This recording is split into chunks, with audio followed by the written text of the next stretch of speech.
ప్రార్థన చేసుకుందాము. దయచేసి అందరూ కూడా మేము ఈ స్థలాల్లో తలలు ఉంచినట్లయితే ప్రార్థన చేసుకుందాం. ప్రార్థన. అత్యున్నత సింహాసనం మీద ఆసీనుడవై ఉన్న మా ప్రియ పరలోకపు తండ్రి, మహాగణుడ, మహోన్నతుడ, సకల ఆశీర్వాదము కారణభూతుడ, మా ఆయుష్కాలంలో మరి ఒక దినాన్ని మాకు అనుగ్రహించి ఈ దినం కూడా ఉదయం మొదలుకొని ఈ క్షణం వరకు మీ చల్లని కృపా కాపుదల మాకు తోడుగా ఉంచి ఈ సాయంకాల వేళలో తండ్రి, మీకు ఇష్టలైన పిల్లలతో నన్ను కూడా చేర్చి తండ్రి అని మనసారా మిమ్మల్ని పిలవడానికి, మిమ్మల్ని స్తుతించడానికి, గణపరచడానికి మీరు ఇచ్చిన అవకాశాన్ని బట్టి వందనములు తండ్రి. జరుగుతున్న ఈ కూడికలో ఇంతవరకు మీరు తోడుగా ఉండి చక్కటి అర్థవంతమైన పాటలతో తండ్రి మిమ్మల్ని మహింపరచడానికి మీరు కృప చూపించారు. అంత మాత్రమే కాదు నాయన, ఈ కార్యక్రమం ద్వారా తండ్రి ఎందరో సేవకులు తండ్రి ఇదిగోనైనా మీ బిడ్డలను బలపరచడానికి ఎన్నో వర్తమానాలు తండ్రి మీ బిడ్డల ముందుకు తెచ్చి అందిస్తూ ఉన్నారు తండ్రి. అందులో భాగంగా చాలా కాలం తర్వాత మరలా తండ్రి నాకు కూడా ఈ అవకాశాన్ని మీరు కల్పించినందుకు, ఇదిగోనైనా మీకు ఇష్టలైన పిల్లలతో ఈ దినం మీ వాక్యాన్ని పంచుకోవడానికి మీరు ఇచ్చిన ఈ శ్రేష్టమైన భాగ్యాన్ని బట్టి, అదృష్టాన్ని బట్టి మీ పాద పద్మములు పొందడంలో తండ్రి, సమయంలోనైనా మీ బిడ్డలకు వ్యక్తిగత సువార్త అన్న విషయాలను చెప్పడానికి సిద్ధపడుతున్నాను తండ్రి. నాయన నా యొక్క ఆలోచనతో, నా యొక్క జ్ఞానముతో, నా యొక్క వాక్శక్తితో చెబితే మీ బిడ్డలకు అర్థం కాదు తండ్రి. ఎందుకంటే నేను నిమిత్త మాత్రం తండ్రి. కనుక మీరు నా యందు ఉంచిన ఆత్మ సహాయంతో మీ బిడ్డలతో మాట్లాడడానికి కృప చూపించండి. వింటున్న మీ పిల్లలు కూడా ప్రతి మాట ఆలోచించి అర్థం చేసుకోవడానికి కృప చూపించమని ఈ కార్యక్రమాన్ని తండ్రి నిర్విరామంగా జరిగిస్తున్న మీ సేవకులు తండ్రి, పాల్ బ్రదర్ని, కుమారుణ్ణి, కుటుంబాన్ని, సంఘాన్ని మీరు జ్ఞాపం చేసుకుని అందరినీ చల్లగా కాపాడమని ఈ దినం వాక్యపు ఆశీర్వాదంతో బిడ్డలందరినీ కూడా ఆశీర్వదించి జీవించమని ప్రాధాయపడుతూ ఎటువంటి టెక్నికల్ ఇష్యూస్ రాకుండా తండ్రి కార్యక్రమం మీ నామానికి మహింకరంగాను మా అందరికి దీవెనకరంగా జరుగులాగిన కృప చూపించమని ఈ ప్రార్థన యేసుక్రీస్తు వారి పేరట ప్రార్థించి అడిగి వేడుకుంటున్నాము తండ్రి. ఆమెన్. ఈ దినం మరలా మీతో కలుసుకొని దేవుని వాక్యాన్ని పంచుకోవడానికి ఇచ్చిన అవకాశాన్ని బట్టి పరమందు ఆసీనుడైన దేవాది దేవునికి మనందరి తరపున యేసుక్రీస్తు వారి పేరట నా నిండు వందనాలు తెలియజేసుకుంటున్నాను. మనం పాఠంలోనికి వెళ్ళిపోదాం ప్రియులారా. వ్యక్తిగత సువార్త, పర్సనల్ ఇవాంజలిజం. ఈరోజు మన సేవకులు, మన సంఘం ద్వారా ఎందరో సేవకులని వారు ప్రతినిత్యం బిజీ షెడ్యూల్లో ఉన్నప్పటికీ సేవకులు వారందరినీ కూడా రిక్వెస్ట్ చేసి సంఘంగా మనందరికీ కూడా వాక్యాన్ని వినిపిస్తున్నారు, సువార్త వినిపిస్తున్నారు. మనకు అది మంగళవారము కావచ్చు, లేకపోతే గురువారం కావచ్చు, శనివారం కావచ్చు, ఆదివారం కావచ్చు, మిగిలిన మీటింగ్స్ లో కావచ్చు, ఇవన్నీ కూడా సేవకులు మనల్ని బలపరచడానికి వారెంతగానో కష్టపడుతున్నారు. ఈ విషయం మీకు తెలుసు. ఎందరో సేవకుల్ని, ఇంతమంది సేవకుల ద్వారా వాక్యాన్ని మనకి వినిపిస్తున్నారు. సువార్త మనం వింటున్నాం మంచిదే, జాయిన్ అవుతున్నాం మంచిదే. కానీ వాట్ నెక్స్ట్ ఏంటి? ఇన్ని మాటలు విన్న తర్వాత ఏంటి అసలు? ఇన్ని మాటలు ఎందుకు వింటున్నాం? ఇక ఈ మాటలు వినడానికి కారణం ఏంటి? ఇక మనం చేయాల్సిన పని ఏంటి అన్నదే ఈరోజు మీకు గుర్తు చేయబోతున్నాను. ఎందుకంటే మీరందరూ మా కుటుంబం, మనందరము ఒకే తండ్రి పిల్లలము, ఒకే ప్రభు రక్తాన్ని, ఒకే ప్రభు శరీరాన్ని తీసుకుంటున్న పిల్లలను కనుక ఆత్మీయంగా బలపడడానికే ఈ వ్యక్తిగత సువార్త అన్నది ఈరోజు మీ ముందుకు తేవడం జరిగింది ప్రియులారా. ఈ వ్యక్తిగత సువార్త అన్నది సంఘ సేవకులుగా మాకు, అట్ ది సేమ్ టైం విశ్వాసులుగా మీ అందరికీ కూడా చాలా అవసరమైన పాఠం. అందరూ మనస్సు పెట్టి వినండి, జాగ్రత్తగా వినండి. మీ మనస్సులు ఒక 50 నిమిషాలు అటు ఇటు పోనివ్వకండి ప్లీజ్. ఎందుకంటే చాలా ప్రాముఖ్యమైన విషయం ఈ వ్యక్తిగత సువార్త అనేది, చాలా ప్రాముఖ్యమైన విషయం.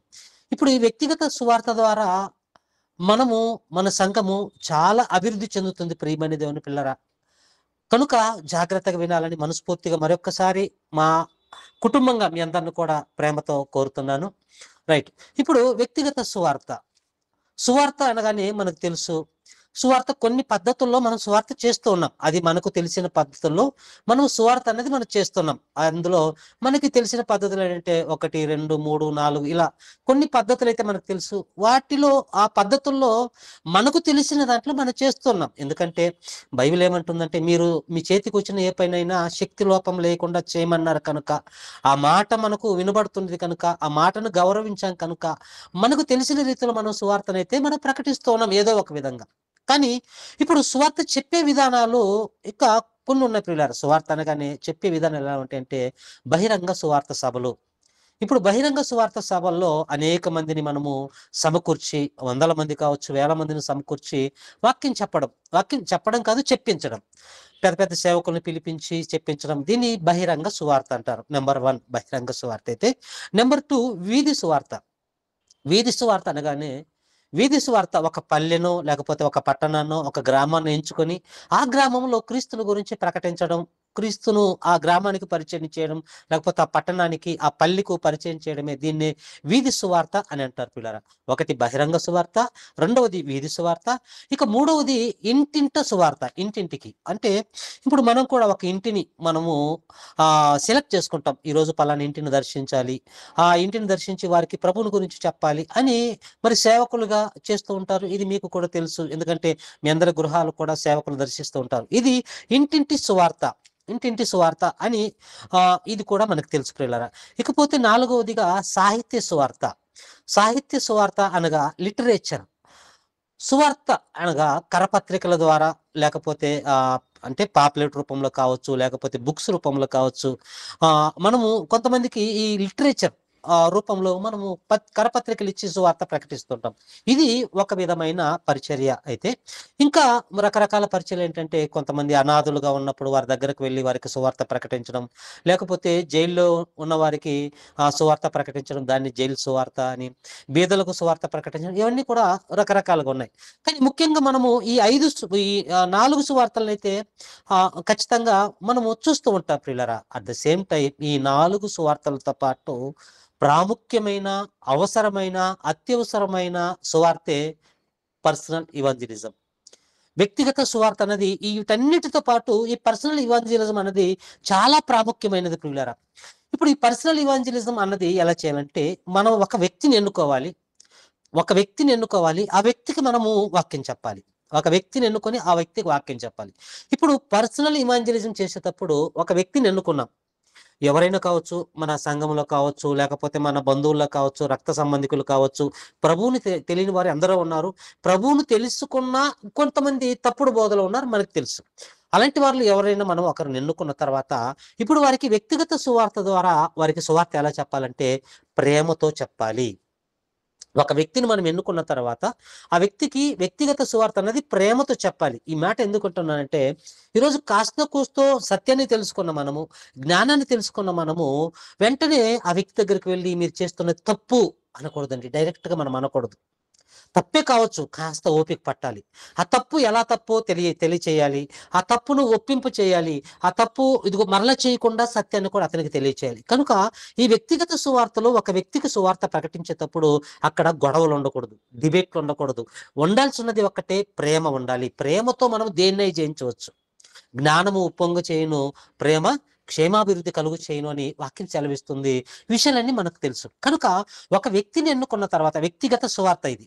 ఈ వ్యక్తిగత సువార్తలో ఒక వ్యక్తిని ఎన్నుకున్న తర్వాత ఆ వ్యక్తికి మనం ప్రేమతోనే సువార్త ప్రకటించాలి ప్రియమైన దేవుని పిల్లారా. కనుకనే మనందరికీ తెలుసు, అలా ప్రేమతో కాకుండా గొడవపడి, లేకపోతే నువ్వు త్రిత్వం అంటున్నావు, లేకపోతే నువ్వు అదంటున్నావు, నువ్వు చప్పట్లు కొడుతున్నావు, లేకపోతే నువ్వు మ్యూజిక్ వాయిస్తున్నావు, నువ్వు గెంతులు వేస్తున్నావు, ఇది నీ తప్పు అని డైరెక్ట్ గా ఎప్పుడు కూడా మనం చెప్పకూడదు. అలా చెబితే ఆ వ్యక్తిని మనము ప్రభులోనికి రాబట్టలేము, సత్యాన్ని వారికి వినిపించలేము. అలా చెప్పాలంటే కాస్త మనకు ఓపిక ఉండాలి, ఓర్పు ఉండాలి. ఎందుకంటే క్రైస్తవులమే అసలు ఓపిక, ఓర్పు అని మనము తెలుసుకున్నాం, నడుస్తూ ఉన్నాం. కనుక ఈ విషయంలో వ్యక్తిగత సువార్తలు కూడా ఈ ఓర్పు అన్నది చాలా ముఖ్యం ప్రియమైన దేవుని పిల్లారా.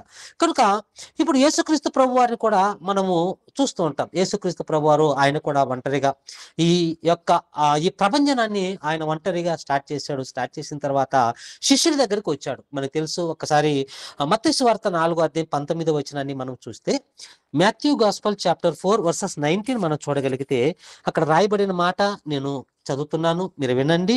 మత్తయి సువార్త 4:19 వచనం మనం చూడగలిగితే ప్రియులారా, ఆయన నా వెంబడి రండి, నేను మిమ్మల్ని మనుషుల పట్టు జాలరుగా చేతునని వారితో చెప్పిన వెంటనే వారు ఆయన్ని వాళ్ళని కూడా విడిచిపెట్టి వచ్చినట్లుగా మనం చూస్తూ ఉంటాను.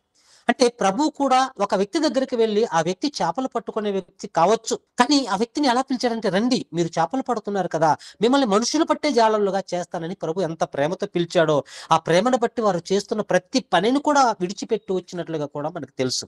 అందుకే లోకంలో పెద్దలు ఒక మాట అన్నారండి. ఏమన్నారంటే, ఇప్పుడు భూమి మీద ఉన్న క్రైస్తవులందరూ కూడా ఒక్కొక్కరు ఒక్కొక్క వ్యక్తికి సువార్త ప్రకటిస్తే క్రీస్తు రాకడ అన్నది జరిగిపోతుంది. ఎందుకంటే ఈ సువార్త సకల జనులకు సాక్షార్థమే సువార్త ప్రకటిస్తే అటు పిమ్మట అంతమొచ్చునన్న మాట కూడా మనకు తెలుసు. ఇప్పుడు క్రైస్తవులు ఎంతమంది ఉన్నారంటే, ప్రపంచ జనాభా సుమారు 850 కోట్ల మంది సుమారు అనుకుంటే, అందులో సగానికి పైగా క్రైస్తవులు ఉన్నారు. ఇప్పుడు ఒక్కొక్క క్రైస్తవుడు క్రీస్తుని ఎరగని ఒక్కొక్కరికి సువార్త ప్రకటిస్తే మరి మార్పు వస్తుందంటే మార్పు వస్తుంది. ఎలా అంటే, ఇగో వ్యక్తిగత సువార్త ద్వారా వాక్యాన్ని ప్రకటిస్తే ఖచ్చితంగా మరి క్రీస్తు రాకడ అన్నది జరుగుతుంది. అందుకే ఆ పెద్ద ఆయన, లేకపోతే ఆ పెద్ద మనిషి ఏమన్నాడంటే, ఈచ్ వన్ క్యాచ్ వన్ అన్నాడండి. అంటే ఒక్కొక్కరిని పట్టుకోవాలి, ఈచ్ వన్ క్యాచ్ వన్ అన్నాడు. నిజంగా ఈ మాట చాలా నన్ను ఆదరింప చేసిన మాట, ప్రియమైన దేవుని పిల్లరా. అవును కదా. మరి మనం ఎంతమందిని ఈ విధంగా మరి సువార్తలోకి మనం నడిపిస్తున్నాం? ఊరికి చెప్పుకోవడానికి, లేకపోతే వినడానికే ఇది పరిమితమా? లేకపోతే ఇంకేమన్నా మనం అడుగులకు ముందుకేయాలని ఆలోచన చేసినప్పుడు, ఇదిగో ఒక వ్యక్తి అంటున్నాడు ఈచ్ వన్ క్యాచ్ వన్ అన్నప్పుడు, మరి మనం ఏం చేస్తున్నాం అన్న ఆలోచన కలిగింది ప్రియులారా. కనుక మనము ఇప్పుడు ఏం చేయాలంటే, వ్యక్తిగత సువార్త ద్వారా మనము ఆత్మలను సంపాదించాలి. ఇప్పుడు ఈ మాట అనగానే, ఇప్పుడు విశ్వాసులుగా, ఎందుకంటే మీరు నా కుటుంబం, అందుకే ప్రేమతో మనము చర్చించుకుంటున్నాం ఈ మాట. ప్రేమతోనే మీకు వినిపించడం జరుగుతుంది.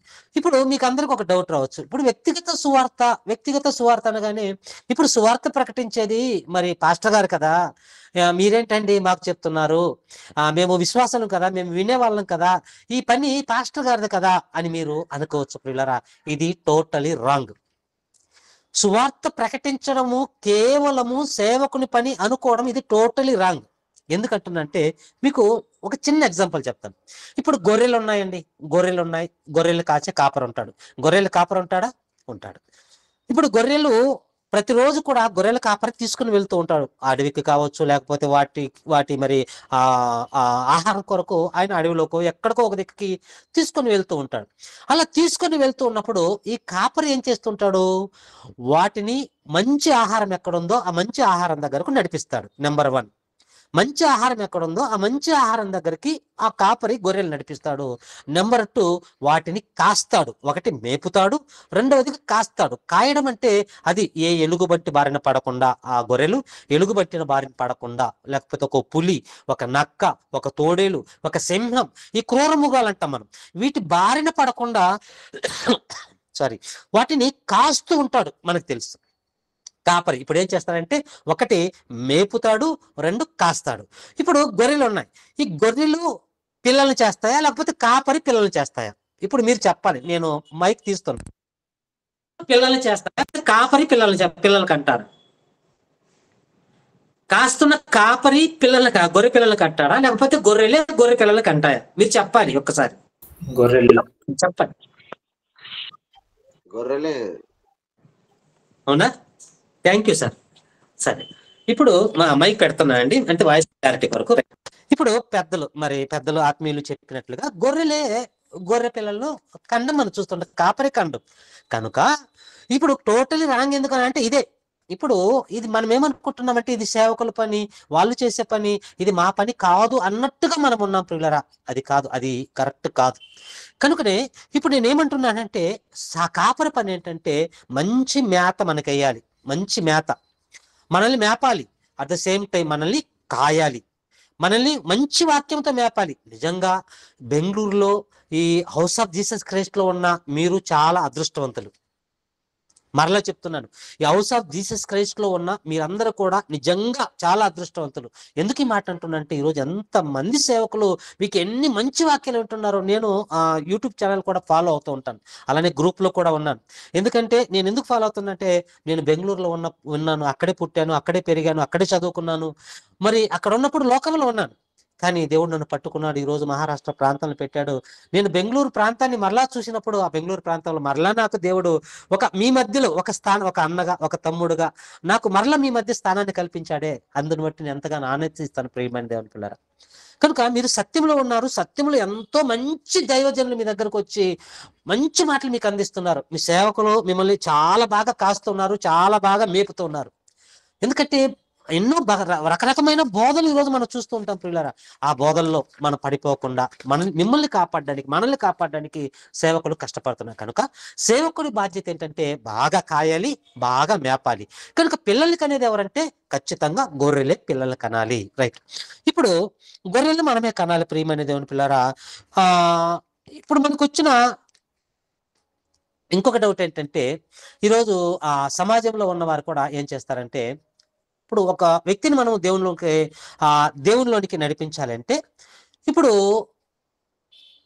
వ్యక్తిగత సువార్త అన్నది ఏంటంటే, ఒక్కసారి వ్యక్తిగత సువార్త అన్నది చెప్పుకొని ముందుకు వెళ్దాం. వ్యక్తిగత సువార్త అనేది ఎలాంటిదంటే, ఇప్పుడు గాలముతో చేపలు పడుతుంటారు. మీరు చూస్తుంటారు, మీలో చాలా మంది చూస్తుంటారు, కొంతమంది చూసి ఉండకపోవచ్చు. ఎందుకంటే మీరందరూ సిటీలో ఉన్న వాళ్ళు కనుక గాలముతో చేపలు పడుతూ ఉంటారు. గాలంతో చేపలు పట్టి ఆ వ్యక్తి ఏం చేస్తాడంటే తన బుట్టలు వేసుకుంటాడు. గాలంతో చేపలు పట్టి ఆ వ్యక్తి తన బుట్టలు వేసుకుంటాడు. ఈ విషయం మనకు తెలుసు ప్రియమైన దేవుని పిల్లారా. వ్యక్తిగత సువార్త ఎలాంటిదంటే గాలం వేసి చేపలు పట్టి బుట్టలు వేసుకుంటారు కదా, ఇలాంటిది. అంటే గాలం వేస్తే ఆ గాలానికి చేప మాత్రమే పడుతుంది. మిగిలిన ఆ గాలానికి ఏదో కప్పో లేకపోతే పాము వచ్చి మింగడం ఇది అసాధ్యం. కనుక గాలం వేసి ఏ విధంగా అయితే చేపలు పడతామో వ్యక్తిగత సువార్త కూడా ఖచ్చితంగా మనం వ్యక్తిగత సువార్త చెప్తే ఖచ్చితంగా 100% రిజల్ట్ వస్తుంది. కానీ ఈ వ్యక్తిగత సువార్త అనేది కాస్త భారమైనదే, కాస్త కష్టమైనదే. కానీ దాని ఫలితం మాత్రం 100% 100% ఫలితం మాత్రం దేవుడు మనకు అనుగ్రహిస్తాడు పిల్లరా. వ్యక్తిగత సువార్త. ఇప్పుడు ఈ వ్యక్తిగత సువార్తని ఇన్ని విషయాలు మనం మాట్లాడుకున్నాం కదా. మరి అసలు వ్యక్తిగత సువార్త మనం ఎందుకు చేయాలి? మొట్టమొదటిగా ప్రశ్న, వ్యక్తిగత సువార్త మనం ఎందుకు చేయాలి? వ్యక్తిగత సువార్త మనం ఎందుకు చేయాలంటే అందులో కొన్ని పాయింట్స్ నేను చెప్తాను, మీరు రాసుకోండి. వ్యక్తిగత సువార్త మనం ఎందుకు చేయాలంటే మార్కు సువార్త 16వ అధ్యాయం 15వ వచనం ప్రకారము, మార్క్ గాస్పల్ చాప్టర్ 16 వర్సెస్ 15 ప్రకారము అక్కడ ప్రభు చెప్పిన మాట ఏంటంటే, మీరు సర్వలోకానికి వెళ్ళి సర్వ సృష్టికి సువార్త ప్రకటించండి అన్నాడు. ఇది ఆజ్ఞ. ఈ ఆజ్ఞను ఖచ్చితంగా క్రీస్తు రక్తంలో కడుగబడిన క్రైస్తవులుగా పిలువబడుతున్న మనమందరం కూడా పాటించాలి. ఎందుకంటే ఆజ్ఞ అతిక్రమము పాపం అన్నాడు. కనుక వ్యక్తిగత సువార్త ఎందుకు చెప్పాలంటే ప్రభువు మనకు ఆజ్ఞాపించాడు. ఈ ఆజ్ఞను మనం ఖచ్చితంగా పాటించాలి. ఇది నెంబర్ 1. అయితే నెంబర్ 2, వ్యక్తిగత సువార్త ఎందుకు ప్రకటించాలి? వ్యక్తిగత సువార్త ఎందుకు ప్రకటించాలని మరలా రెండవసారి మనం ప్రశ్న వేసుకుంటే, ఇదిగో నీ చుట్టూ ఉన్న ఎందరో, మరి నీ బంధువులు కావచ్చు, నీ రక్త సంబంధికులు కావచ్చు, నీ కుటుంబీకులు కావచ్చు, మరి నీ ఎదురింట్లో ఉన్నవారు కావచ్చు, వారు అన్యులా లేకపోతే ఇతర భాషస్తులు ఎవరైనా కావచ్చు, ఎనిబడి. ఇప్పుడు వారందరూ ప్రభువుని తెలుసుకోక వారందరూ కూడా నాశనానికి జోగే పరిస్థితిలో ఉన్నారు. నాశనానికి జోగుతున్న వారిని కాపాడవలసిన బాధ్యత ఎవరిదంటే రక్షింపబడిన నీవే రక్షించాలి.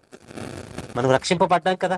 రక్షింపబడిన మనం ఏం చేయాలంటే రక్షింపబడిన మనము ఇతరులను మనం రక్షించాలి. ఇప్పుడు సత్యం ఏంటో మనం తెలుసుకున్నాం, పరలోకం ఏంటో తెలుసుకున్నాం, పాతాళం ఏంటో తెలుసుకున్నాం, దేవుడు ఏంటో తెలుసుకున్నాం, దెయ్యం ఏంటో తెలుసుకున్నాం. ఇన్ని తెలుసుకున్న మనము ఇప్పుడు రక్షింపబడ్డాం, రక్షణలో నడుస్తున్నాం, రక్షణ పాత్రను చేత పట్టుకొని నడుస్తున్నాం. మనమే ఏం చేయాలంటే రక్షింపబడిన మనము కొందరినైనా కూడా అగ్ని నుంచి లాగినట్టు మనము లాగాలి. కనుక అలా లాగకపోతే ఏమవుతుందంటే వారు పాపములో ఉండి అలా పాపములోనే మరణిస్తే రోమపత్రిక 6:23 ప్రకారము పాపము వలన వచ్చు జీతము మరణం అంటారు. రోమపత్రిక మనకు తెలుసు కదా, 6:23 ప్రకారము పాపము వలన వచ్చు జీతము మరణం అంటారు. అంటే ఒక వ్యక్తి పాపంలో చనిపోతే అప్పుడప్పుడు మన బంధువులు కావచ్చు, మన రక్త సంబంధికులు కావచ్చు, మన కుటుంబీకులు కావచ్చు, మరి వారు సత్యాన్ని తెలుసుకోకుండా బాప్తిసం తీసుకోకుండా మరణించినప్పుడు మనం చాలా రోధిస్తుంటాం. ఎందుకంటే వ్యక్తిగా మనకు దగ్గరగా ఉన్న ఆ వ్యక్తి చనిపోయాడు కనుక చాలా రోధిస్తాం. అసలు రోధించాల్సి ఎందుకో తెలుసునా? మనము రోధించాల్సిన విషయం ఏంటంటే అసలు ఆ వ్యక్తికి మనం సువార్త ప్రకటించలేదే, మనం సువార్త ప్రకటించినందుకు ఆ వ్యక్తికి నరకానికి వెళ్ళిపోయాడని మనం ఏడవాలి ప్రియమైన దేవులారా. అది చచ్చిపోయిన తర్వాత కాదు, అసలు బ్రతికున్నప్పుడే ఏడవాలి. కనుక రెండవదిగా సువార్త ఎందుకు ప్రకటించాలంటే నాశనానికి జోగుతున్న వారిని మనం రక్షించాలి, రక్షింపబడిన మనమే వారిని రక్షించాలి. ఇది రెండవదిగా. అయితే మూడవదిగా మనం వ్యక్తిగత సువార్త మనం ఎందుకు చేయాలంటే వీఆర్ చూజన్. ఎందుకంటే దేవుడు మనల్ని ఏర్పరచుకున్నాడు. ఈరోజు బెంగళూరులో ఉన్న మీరు కావచ్చు, మహారాష్ట్ర ప్రాంతంలో నేను కావచ్చు, ఈరోజు భూ ప్రపంచంలో సార్వత్రిక దేవుని సంఘంలో ఉన్న క్రైస్తవులందరూ కూడా దేవుడు ఏర్పరచుకున్నాడు. అందుకే మనము మొదటి పేతురు పత్రిక 2:9 మనకు తెలుసు. అయితే చీకటిలో నుండి మీరు తన ఆశ్చర్యకరమైన వెలుగులోనికి మిమ్మును పిలిచిన వాని గుణాతిశయములు ప్రచురము చేయ నిమిత్తము ఏర్పరచబడిన వంశము అంటాడు. మనం అంటే మనమంతా కూడా ఏర్పరచబడిన వారం. మనం దేవుని ఎన్నికలో ఉన్నాం. అసలు ఎందుకంటే మనం ఆదాములో మన యాత్ర స్టార్ట్ అయింది, ఆదాము గారిలో యాత్ర స్టార్ట్ అయింది. అక్కడి నుంచి ఇన్ని తరాలు దాటుకుంటూ దేవుడు ఇన్ని తరాలు మనల్ని ఆయా తండ్రి గర్భాల్లో కాపాడుతూ వచ్చాడే. ఈ తరంలో మన తల్లిదండ్రుల గర్భాన్ని తీసుకొచ్చిన ఇంతవరకు కాపాడాడే. ఆ కరోనాలో ఎంతో మంది చచ్చిపోయినా దేవుడు మనం కాపాడంటే ఇది ఓన్లీ గాడ్స్ గ్రేస్, ప్రియమైన దేవుని పిల్లారా. అందుకే వీఆర్ చూజన్. మనము దేవుని ద్వారా ఏర్పరచబడిన వారం కనుక ఏర్పరచబడిన మనమే ఏం చేయాలంటే ఆయన గురించిన మరి ఆ సువార్త ప్రకటించి కొందరినైనా ఆత్మలు రక్షించాలి. ఆస్తులు కాదు, ధనము కాదు, పేరు ప్రఖ్యాతలు కాదు. మనం ఏం సంపాదించాలంటే ఆత్మలు సంపాదించాలి. ఇందాక ఒక సహోదరి మంచి పాట పాడింది, చాలా అద్భుతమైన పాట. మన శైలజ గారు పాడిన పాట చాలా అద్భుతమైన పాట. ప్రతి ఒక్కరి ఆ హృదయాలు అలానే కదిలించింది. ఆమె వాయిస్ కూడా చాలా బాగా అనిపించింది, ప్రియమైన వ్యక్తులారా. ఎందుకంటే సంపాదన సందర్భంలో మనం పడిపోకూడదు, ఆత్మలు కాపాడాలి. ఈ పని ఆ పాట అంతా కూడా అదే మనకు కనబడుతుంది. ఎందరో భక్తులు అలా చేశారు, ఎందరో భక్తులు అలా మరణించారు, హతసాక్షులయ్యారన్న పాట ఇప్పుడే మనం విన్నాం. అంటే వీఆర్ చూజన్ కనుక మనం ఏం చేయాలంటే రక్షింపబడిన మనం అనేక మందిని మనము రక్షించే వారిగా ఉండాలి. నంబర్ 4, మనం స్వార్థ ఎందుకు చెప్పాలంటే మనమున్న సంఘము విస్తరించాలి. 4వదిగా అసలు నేనెందుకు సువార్త ప్రకటించాలని మనం ప్రశ్న వేసుకుంటే నువ్వున్న సంఘం విస్తరించాలి. ఎందుకంటే ఈరోజు సంఘం కొంతమంది ఉన్నాం అనుకోండి. ఇప్పుడు ప్రారంభంలో సంఘం స్టార్ట్ చేసినప్పుడు ఒక 5 మందో 10 మందితో స్టార్ట్ చేస్తారండి. 5-10 మందితో స్టార్ట్ చేసిన తర్వాత లేకపోతే కొన్ని సంఘాలు ఒకరితోనే స్టార్ట్ అవుతాయి, కొన్ని సంఘాలు ఒక ఫ్యామిలీతోనే స్టార్ట్ అవుతాయి. ఇక్కడ పూణేలో నేనున్న సంఘం అయితే 4గురితో స్టార్ట్ చేశాను. ఒక సంఘంలో నుంచి నన్ను గెంటేసినప్పుడు 4గురితో స్టార్ట్ చేశాను. ఈరోజు 120 మంది వస్తున్నారండి ఒక 10 సంవత్సరాలని. అంటే ఇప్పుడు ఇదంతా కూడా ఎందుకు అంటే మీకు ఎందుకు చెప్తున్నా, ప్రాక్టికల్ గా నా జీవితంలో అనిపించిన వాటిని మీకు చెప్తున్నాను. ఇప్పుడు సంఘం విస్తరించాలంటే మనం ఏం చేయాలంటే ఖచ్చితంగా వ్యక్తిగత సువార్త చేయాలి. ఇప్పుడు ప్రారంభం సంఘం స్టార్ట్ చేసిన అప్పుడు 10 మంది ఉన్నారనుకోండి. ఇప్పుడు 10 సంవత్సరాలు అయింది, 10 సంవత్సరాల వరకు 10 మందే ఉన్నారనుకోండి.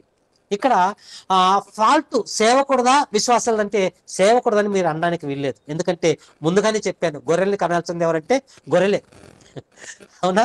రైట్. కనుక ఇక్కడ ఫాల్ట్ ఎవరంటే మనం సరిగా పనిచేయలేదు. ఎందుకంటే ఎప్పుడు ఇతరులు మనం ప్రశ్నించే ముందు మనల్ని మనం ప్రశ్నించుకోవాలి. బైబిల్ అదే చెప్తుంది, ఇతరులను నువ్వు ప్రశ్నించే ముందు నిన్ను నువ్వు ప్రశ్నించుకోవాలంటుంది. కనుక మనము ఒకవేళ సువార్త మన పక్కనలోకో మన ఇంటోళ్ళకో మన బంధువులకో చెప్పుకుంటే వారు సంఘానికి వచ్చేవాళ్ళు. సంఘానికి వస్తే సంఘం అభివృద్ధి చెందేది. ఒకరికొకరు తోడైతే ఈరోజు సంఘం అభివృద్ధి చెందుతుంది. కనుక సంఘ అభివృద్ధి కొరకు మనం ఏం చేయాలంటే వ్యక్తిగత సువార్త చేయాలి. కానీ ఇప్పుడు వ్యక్తిగత సువార్త చేసేటప్పుడు ఇంకొక డౌట్ రావచ్చు. ఏం డౌట్ అంటే, అవునండి మేము చాలా మందికి వాక్యం చెప్తున్నామండి, వారు తాగుడుపోతాడండి, వాడు తిరుగుబోతండి, వాడు తిట్టుబోతండి, వాడు చెప్పిన వినడం లేదండి, వాడు మారడండి, వాడు కఠినుడండి. ఈ మాట అనకూడదు. ఎందుకంటున్నానంటే పని చేయవలసిన బాధ్యత మంది, ఫలింప చేసేది ఆయన. మన చేతులు లేదు ఫలింప చేసేది. మనం కేవలం విత్తనమే విత్తున్నాం. విత్తు మనిషి నువ్వు కేవలం విత్తనాన్ని విత్తుతున్నావు అంటాడు, కానీ దాన్ని ఫలింప చేసేది ఆయన చేతికి మనం అప్పగించాలి. ఒక వ్యక్తికి వాక్యాన్ని ప్రకటించిన తర్వాత దేవునికి ప్రార్థన చేయాలి. కనుక ఈ 4వదిగా మనం ఎందుకు చేయాలంటే ఇప్పుడు మనము అనేక మందిని సంఘంలోనికి చేర్చాలి. సంఘంలో క్వాలిటీ ఉండాలి, క్వాంటిటీ ఉండాలి, 2 ఉండాలి. సంఘంలో క్వాలిటీ ఉండాలి, క్వాంటిటీ ఉండాలి. కనుక ఇప్పుడు మనము ఈ వ్యక్తిగత సువార్త ఎలా చేయాలంటే ఈ విషయాన్ని మీరు మీ బైబిల్లో మొదటి పేజీ మీద అందరు రాసుకోండి. ఇప్పుడు వ్యక్తిగత సువార్త ఎలా చేయాలంటే మీరు ఒక 5 మందిని, సంవత్సరానికి ఒక 5 మందిని చూస్ చేసుకోండి. వాళ్ళు ఎవరైనా కావచ్చు, నీ బంధువులు కావచ్చు, రక్త సంబంధికులు కావచ్చు, లేకపోతే నీ ఎదురుగా ఉన్న వేరే భాష వాళ్ళు కావచ్చు, ఎవరైనా కావచ్చు. ఒక ప్రాంతంలో మనం ఉన్నామంటే ఆ ప్రాంతంలో ఉన్న ప్రజల్ని రక్షించడానికి దేవుడు అక్కడ మనం పెట్టాడు. దేవుని ప్రణాళిక లేకుండా మనం ఎక్కడ ఉండం, ఇది ఫైనల్. ఒక ప్రాంతంలో మనం ఉన్నామంటే ఆ ప్రాంతంలో దేవుని ప్రణాళికను బట్టి మనం ఉన్నాం. కనుక ఎవరైనా కావచ్చు, ఒక 5 మందిని మీరు చూస్ చేసుకోండి. 5 మంది వాళ్ళు ఎవరైనా కావచ్చు, మన బంధువుల, రక్త సంబంధికుల, సంఘస్థుల, లేకపోతే బయట వారా, మరి వేరే మతస్థుల, నో ప్రాబ్లం, ఎవరైనా కావచ్చు. 5 మందిని మీరు ఒక సంవత్సరానికి సెలెక్ట్ చేసుకోండి. 5 మంది పేర్లు రాసుకోండి. ఈ 5 మందికి ఈ సంవత్సరంలో నేను ఏ విధంగా సువార్త ప్రకటించాలి అని వారి పేర్లు రాసుకోండి. మొట్టమొదటిగా 5 మంది గురించి మీరు తండ్రి సన్నిధిలో ప్రార్థన చేయండి. దేవుని పాదాల చెంత 5 మంది గురించి, ప్రభువా ఇదిగో ఈ 5 మంది ఇదిగో మిమ్మల్ని తెలుసుకోలేకపోయారు, మీ కుమారుడైన క్రీస్తుని గురించి తెలుసుకోలేకపోతున్నారు, ఇప్పుడు వీరు చనిపోతే నాశనానికి వెళ్ళిపోతారు, కనుక వారికి ఈ రక్షణ సువార్త నేను ఏ విధంగా ప్రకటించాలి, కనుక ద్వారాలు తెరవయ్యా అని మనం ప్రార్థన చేస్తే దేవుడు ఖచ్చితంగా మన ప్రార్థన వింటాడు, మన ప్రార్థనకి ప్రతిఫలం ఇస్తాడు ప్రియులారా. కనుక మొట్టమొదటిగా మనం 5 మందిని ఎంచుకొని, సంవత్సరానికి 5 మందిని ఎంచుకొని ఈ 5 మంది కొరకు ప్రార్థన చేసి, ఇప్పుడు 5 మంది దగ్గరికి వ్యక్తిగతంగా మనం వెళ్ళి ప్రేమతో సువార్త ప్రకటించాలి. కానీ అక్కడ తగాదాలు కానివ్వండి, లేకపోతే డిబేట్లు కానివ్వండి, లేకపోతే నీ తప్పు నాది రైటు అన్న ఈ మాటలు రాకూడదు. ఒక్కటే ప్రేమ. ప్రేమతో దేన్నైనా జయించగలమండి, ప్రేమతో దేన్నైనా జయించగలం. ఇది ఫైనల్. ఎందుకంటే దేవుడు ప్రేమ స్వరూపి. ఆయన మనం ఇంత కరుడు కట్టిన హృదయాలు కలిగిన మనల్ని ఆయన జయించినప్పుడు మనం కూడా మనం చేయలేమా? చేయదని చేయగలం. కనుక ప్రేమతో మనం దేన్ని చేయగలం. రైట్, ఇదంతా బాగుంది. ఇప్పుడు వ్యక్తిగత సువార్త ఎందుకు చేయాలంటే కొన్ని పాయింట్లు మనమే వాటిని రైట్ చేసుకున్నాం, వాటికి కూడా ఆన్సర్ మనం తెలుసుకున్నాం, బాగుంది. ఇప్పుడు ఇంకొక పాయింట్ అంటే, ఇప్పుడు నేను వ్యక్తిగత సువార్త చేయనండి, ఏంటి ప్రాబ్లం? మీకు కొంచెం కష్టంగా అనిపించవచ్చు, ఎందుకంటే ఇవి చాలా అవసరమైన పాఠం అండి, చాలా అవసరమైన పాఠం. ఇప్పుడు వ్యక్తిగత సువార్త నేను చేయను, కానీ ప్రాబ్లం ఏంటి అంటే, వ్యక్తిగత సువార్త చేయకపోతే ఒక్కసారి హెచ్కేల్ గ్రంథానికి రండి. హెచ్కేల్ గ్రంథము 3వ అధ్యాయము 18వ వచనం. హెచ్కేల్ గ్రంథము 3వ అధ్యాయము 17 నుంచి చదువుకున్నా కూడా కొంచెం బాగానే ఉంటుంది. హెచ్కేల్ మనము సువార్త ప్రకటించము అని అనుకుంటే దాని గురించి దేవుడు చెప్తున్న మాటలు మనకు ఈ రాత్రికాల సమయంలో గుర్తు రావాలి. హెచ్కేల్ గ్రంథం 3వ అధ్యాయము 16, 17 నుంచి కూడా మనం చూసుకుంటే కొంచెం మనకు ఆ సందర్భం బాగా అర్థమవుతుంది పిల్లలు. 17వ వచనాన్ని చదువుతున్నాను. నరపుత్రుడా, ఇశ్రాయేలు కావలిగా ఉన్న నేను నిన్ను నియమించున్నాను కాబట్టి నీవు నా నోటి మాట ఆలకించి నేను చెప్పిన దాన్ని బట్టి వారిని హెచ్చరిక చేయము. నేను చెప్పిన దాన్ని బట్టి నువ్వు హెచ్చరిక చేయాలంటున్నాడు. రైట్. 18వ వచనం వచ్చేసరికి, అవశ్యముగా నీవు మరణమవుదనని నేను ఆ దుర్మార్గుని గురించి ఆజ్ఞేయగా నీవు అతన్ని హెచ్చరిక చేయకయు. ఇదిగో నువ్వు అతనికి నీ ఎదురుగా, లేకపోతే నీ పక్కింట్లో, లేకపోతే నీ కుటుంబంలో, లేకపోతే నీ ఆఫీసులో, లేకపోతే నీ స్కూల్లో, నీ కాలేజీలో ఉన్న ఆ వ్యక్తికి నువ్వు సువార్త ప్రకటించకపోతే, అంటే నువ్వు హెచ్చరిక చేయకపోతే, నీవు హెచ్చరిక చేయకయు అతడు జీవించినట్లు అతని దుర్మార్గతను విడిచిపెట్టవాలని వాడిని హెచ్చరిక చేయకయు ఉండేవాడని ఉండింది ఎడలా. అంటే దుర్మార్గంగా బ్రతుకుతున్నాడు, తాగుతున్నాడు, తిరుగుతున్నాడు, లేకపోతే వ్యభిచారంగా ఉన్నాడు, అలాంటి వారిని మనం హెచ్చరిక చేయకపోతే, అదే అన్నాను ముందుగా చెప్పాను, అది ఆఫీస్లోనా, కాలేజీలోనా, స్కూల్లోనా, మరి ఇంట్లోనా, లేకపోతే మన రక్త సంబంధికుల ఇంట్లోనా, లేకపోతే మన ఎదురిల్లా పై ఫ్లోరా, ఏదైనా కావచ్చు, XYZ. హెచ్చరిక చేయకపోతే, అవును హెచ్చరిక చేయకపోతే ఏమవుతుందంటే కింద చెప్తున్నాడు, హెచ్చరిక చేయకు ఉండిని ఎడల ఆ దుర్మార్గుడు తాను చేసిన దోషమును బట్టి మరణమవును. అంటే ఇప్పుడు తాగుబోతుడు తాగి ఏమవుతాడు? చస్తాడు, వాడు చేసిన పనికి చస్తాడు. మనం కూడా ఏమనుకుంటామంటే, అబ్బా ఈ ఎదురింటోడు ఎప్పుడు తాగి చాలా గోల చేసేవాడు, వాడు చచ్చిపోయాడు, పీడ ఒక దిగిపోయింది అనుకుంటాం మనం. ఇది మానవ నైజం, మనుషులు అనుకుంటే నైజం. కానీ కింద మాటలు అదే. కానీ ఇప్పుడు దుర్మార్గుడు చచ్చిపోయాడు. ఎందుకు చచ్చిపోయాడు అంటే వాడు తప్పే చేశాడు, వాడు పొరపాటే చేశాడు, వాడు దేవునికి అవిధేయుడిగా బ్రతికాడు. కానీ అని చెప్పిన తర్వాత దేవుడు ఒక విషయాన్ని ఏం చెప్తున్నాడంటే, అతని రక్తము నిన్ను ఉత్తరవాదిగా ఎంచును అంటున్నాడు. అతని రక్తం మనల్ని ఉత్తరవాదిగా ఎంచుతుంది. అతని రక్తం మనల్ని ఎందుకు ఉత్తరవాదిగా ఎంచుతుంది అంటే, అతడు చచ్చిపోయిన తర్వాత నరకానికి వెళ్ళిపోయిన తర్వాత అతని రక్తము మన మీద కేసు పెడుతుందట. ఇప్పుడు మనం యేసుక్రీస్తు ప్రభు వారి రాకడలో అక్కడ మనం నిలబడాలి, బోన్లో నిలబడాలి. ఏంటి ప్రభువా, నేను ప్రార్థన చేశాను, ఉపవాసాలు ఉన్నాను, నేను కానుకిచ్చాను, అన్ని బాగు చేశాను అని మనం చెప్తాం అక్కడ. కానీ బిడ్డ, ఇదిగో నీ ఎదురింట్లో ఒకడు ఉన్నాడు కదా, వాడికి నువ్వు సువార్త ప్రకటించలేదు, వాడి రక్తం ఇక్కడ మొరపెడుతుంది అని మన మీద కేసేస్తే ఇప్పుడు మనం పరలోకానికి వెళ్ళి ఉంటుంది. అర్థమైందా? ఇప్పుడు మనము ఒక వ్యక్తికి అతన్ని హెచ్చరిక చేయకపోతే, అతనికి సువార్త ప్రకటించి దేవుని గురించి చెప్పి హెచ్చరిక చేయకపోతే, అతడు ఒకవేళ చచ్చిపోతే అతని రక్తం మన మీద కేసు పెడుతుంది అంటున్నాడు ప్రియమైన దేవులారా. కనుక ఇప్పుడు మనం ఏం చేయాలంటే, ఖచ్చితంగా చచ్చినట్లు ఈ మాట విన్న తర్వాత, ఈ మాటకి మీరందరూ కూడా లాక్ అయిపోయారు. మీ అందరూ అంటే ఈవెన్ మీ ఆల్సో, మనమందరం కూడా లాక్ అయిపోయాం. కనుక ఇప్పుడు చచ్చినట్లు మనం ఏం చేయాలంటే వాడు తాగుబోతాడు కావచ్చు, ఎవరైనా కావచ్చు, వాడికి సువార్త ప్రకటించాలి. లేకపోతే దేవుడు మనల్ని అక్కడ ఒక దోషిగా మనల్ని నిలబెడతానంటున్నాడు పిల్లరా, అతని రక్తాన్ని బట్టి. ఇప్పుడు ఒకవేళ చెప్పినా అతను మారలేదు, చచ్చిపోయాడు అనుకోండి, అతని గురించి కూడా కింద మాటలు రాశాడు. 19వ వచనం, అయితే నీవు ఆ దుర్మార్గుని హెచ్చరిక చేయగా అతడు తన దుర్మార్గత నుండి దుష్క్రియల నిన్ను మరలని యెడల అతడు తన దోషమును బట్టి మరణమును, కానీ నీవు అతన్ని నీవు నీవు తప్పించుకుందు అంటే నువ్వు చెప్పావు నాన్న, తాకూడదు, పొగాకు తినకూడదు, లేకపోతే గుట్కాలు వేసుకోకూడదు, ఈ విధంగా ఈ చెడు అలవాట్లకు మీరు బానిస కాకూడదు, అలా చేస్తే చచ్చిపోతావు అని మీరు చెప్పారు. చెప్పినా అతను వెళ్ళలేదు, చచ్చిపోయాడు. చచ్చిపోతే దాన్ని బట్టి మీరు డోంట్ కేర్, అది నేను చూసుకుంటా అంటున్నాడు దేవుడు. ఎంత మంచివాడు దేవుడు, ఆలోచించండి. అంటే ఇప్పుడు వ్యక్తిగత సువార్త మనం ఎందుకు చెప్పాలంటే ఖచ్చితంగా దేవుడు మనకు ఆజ్ఞ ఇచ్చాడు. ఒకవేళ చెప్పకపోతే దేవుడు మన మీద కేసు ఫైల్ చేస్తానంటున్నాడు. ఈ భయం అన్నది మనలో ఉండాలి ప్రియమైన దేవుని పిల్లలు. మనలో అంటే విశ్వాసులుగా మన అందరిలో ఉండాలి, విశ్వాసులుగా వాక్యం వింటున్న మన అందరిలో ఉండాలి ప్రియమైన దేవుని పిల్లరా. కనుక ఇప్పుడు వ్యక్తిగత సువార్త ప్రకటించకపోతే ఏం జరుగుతుందో తెలుసు. ఇప్పుడు వ్యక్తిగత సువార్త యొక్క ప్రాముఖ్యత ఏంటి? వ్యక్తిగత సువార్త యొక్క ప్రాముఖ్యత అంటే మెయిన్ ఏంటి అని మనం ఆలోచన చేస్తే పిల్లరా, ఇప్పుడు వ్యక్తిగత సువార్త ఎందుకంటే ఇప్పుడు పబ్లిక్ మీటింగ్ ఉందండి. పబ్లిక్ మీటింగ్ ఎందుకంటే మనం చూస్తుంటాం, పబ్లిక్ మీటింగ్ చాలా పెడుతూ ఉంటాం. ఇప్పుడు పబ్లిక్ మీటింగ్ ఎలాంటిదంటే, అలా పబ్లిక్ మీటింగ్స్ పెట్టకూడదు అన్నది నా ఇంటెన్షన్ కాదు, అలా నేను దానికి వ్యతిరేకని కాదు. అంటే ఇంకొక విషయం అన్నది మీకు తెలియజేస్తాను. పబ్లిక్ మీటింగ్ ఎలాంటిదంటే, ఇప్పుడు ఒక 10 గ్లాసులు మీరు నేల మీద పెట్టారు, 10 గ్లాసులు నేల మీద పెట్టారు. 10 గ్లాసులు అంటే పబ్లిక్ అనుకోండి. ఇప్పుడు ఒక బకెట్లోనో లేకపోతే ఒక జగ్గులోనో వాటర్ తీసుకున్నారు, ఒక బకెట్లోనే వాటర్ తీసుకున్నారు అనుకోండి. 10 గ్లాసులు నేల మీద పెట్టారు, ఆ 10 గ్లాస్ పబ్లిక్. ఇప్పుడు నీళ్లు వాక్యమే కదా, ఆ నీళ్లు ఆ బకెట్ నిండా నీళ్లు తీసుకొని ఇలా పైకి ఎత్తి పై నుంచి ఆ గ్లాసుల మీద పోచారండి. ఎన్ని నిండుతాయి? ఆ 10 గ్లాసుల్లో ఎన్ని నిండుతాయి, ఎంత నిండుతాయి, ఇది మనకు తెలియదు. అంటే పబ్లిక్ మీటింగ్ కూడా ఇలాంటిదే. ఇప్పుడు ఈ వ్యక్తిగత సువార్త ఎలాంటిదంటే, ముందుకు చెప్పాను కదా, గాలం లాంటిది.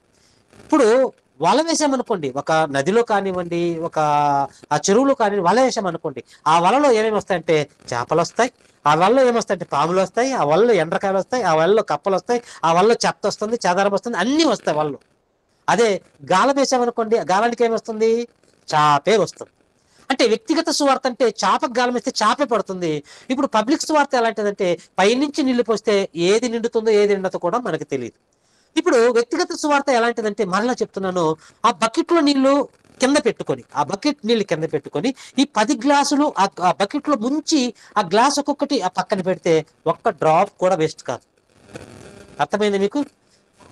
ఇప్పుడు పబ్లిక్ మీటింగ్ కి దీనికి ఎంత తేడా ఉంది మీకు అర్థం కావాలి. పబ్లిక్ లో అందరు వస్తారు, వింటారు, కొంతమంది ఫోటోల కోసం వస్తారు, కొంతమంది స్పీకర్ చూడడానికి వస్తారు. ఈరోజు యాక్చువల్ గా నాకు చాలా మెయిన్ మీటింగ్ ఉంది, ఎందుకంటే ఇక్కడ హోలీ మినిస్టర్ జాన్ వెస్లీ గారు వచ్చారు. ఆ మీటింగ్ నేను ఖచ్చితంగా అటెండ్ కావాలి. కానీ ముందుగా ఇక్కడ మాట ఇచ్చాను కనుక నేను అక్కడికి వెళ్ళలేదు. ఎందుకంటే అది ఇంపార్టెంటే, అది అవసరమే, కానీ ఇది అత్యవసరం.